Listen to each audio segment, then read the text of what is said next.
Escuchen hoy la voz del Señor, no endurezcan el corazón. Ojalá escuchen hoy la voz del Señor, no endurezcan el corazón. Vengan, aclamemos al Señor, dando vítores a la roca que nos salva. Entremos en su presencia dándole gracias, vitoreándole al son de instrumentos.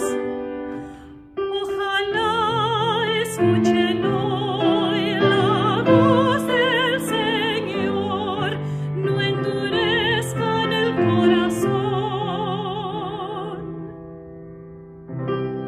Entren, postrémonos por tierra, bendiciendo al Señor, Creador nuestro, porque Él es nuestro Dios y nosotros su pueblo, el rebaño que le guía.